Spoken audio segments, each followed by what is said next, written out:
Hi everyone, আমার চ্যানেলে সবাইকে স্বাগত জানিয়ে আজকে আমি তোমাদের সাথে শেয়ার করতে চলেছি গিটসের গোলাপ জামুন। এইটা বানানো কিন্তু ভীষণই সহজ, কোনো কষ্ট নেই তাতে, খুব তাড়াতাড়ি হয়ে যায়। এটা বানানো যেমন সহজ, খেতেও কিন্তু ভীষণ সুস্বাদু হয়, একদম দোকানের মতো পারফেক্ট হয়, বলতে পারো দোকান থেকেও আরও বেশি ভালো হয় ঘরে বানানো। তাহলে চলো শুরু করা যাক।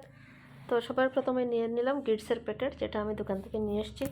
এটা যে কোনো দোকানেই পাওয়া যায়, সব জায়গায় এটা অ্যাভেলেবল। তো একটা কাচের বাটিতে প্রথমে এগুলো ঢেলে দিচ্ছি।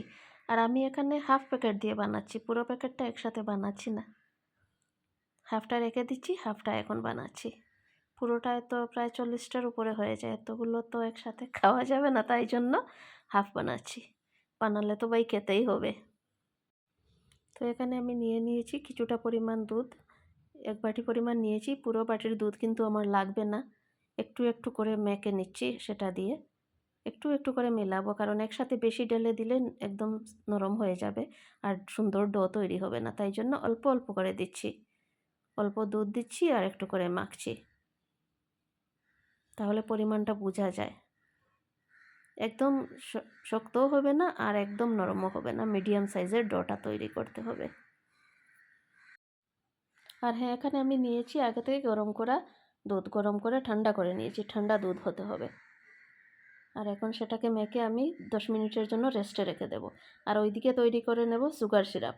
সুগার সিরাপ তৈরি করার জন্য আমি নিয়ে নিলাম কিছুটা পরিমাণ জল, আর সেই পরিমাণ অনুযায়ী দিয়ে দেব তাতে চিনি।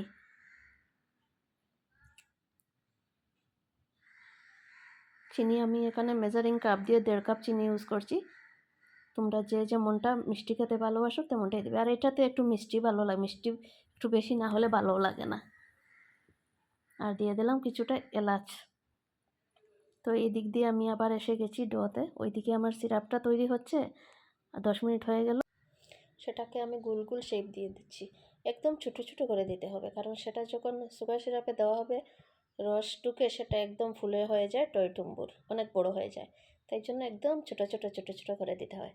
ঠিক নারিকেলের নাড়ু যেরকম আমরা বানাই সেই শেপ, মিডিয়াম, একদম ছোটো সাইজ, মিডিয়ামও না, একদম ছোটো সাইজ, তাহলে রস ঢুকে রসটা চুষে সেটা একদম বড় হয়ে যায়।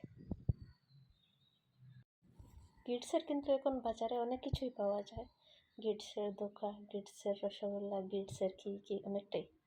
দেখো একে একে এখানে আমি সব কটাই রেডি করে নিচ্ছি, গোল গোল করে সব আমার তৈরি হয়ে গেছে। তো এখন চলে যাব আমি এগুলো তেলে ভাজতে।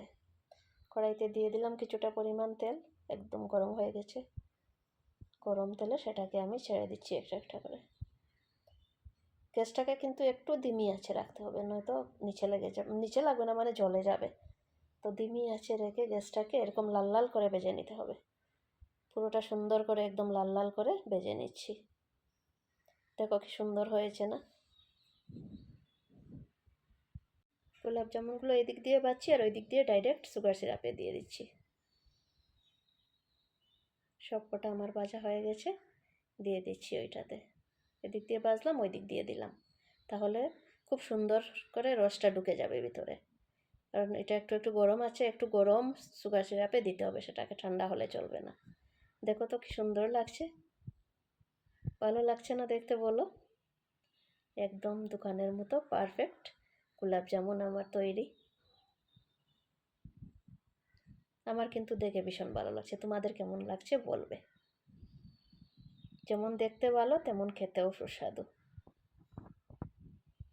এখন এগুলোকে আমি 2 ঘন্টা মতো রেস্টে রেখে দেব, সুগার সিরাপে ডুবানো থাকবে 2 ঘন্টা। তো বন্ধুরা, আমার ভিডিওটা যদি একটু হলেও তোমাদের ভালো লেগে থাকে তাহলে ভিডিওটা একটা লাইক করে দিও আর আমার পাশে থেকো। দেখো কেমন লোভনীয় লাগছে দেখতে, তাই না? দারুণ লাগছে কিন্তু দেখতে। তো আমি এখন একটা কেটে তোমাদেরকে দেখাচ্ছি কীরকম সফট, একদমই সফট আর ভীষণ জুসি। সুগার সিরাপটা ঢুকে এত সফট হয়েছে, দারুণ হয়েছে কিন্তু, সত্যি খুবই ভালো হয়েছে।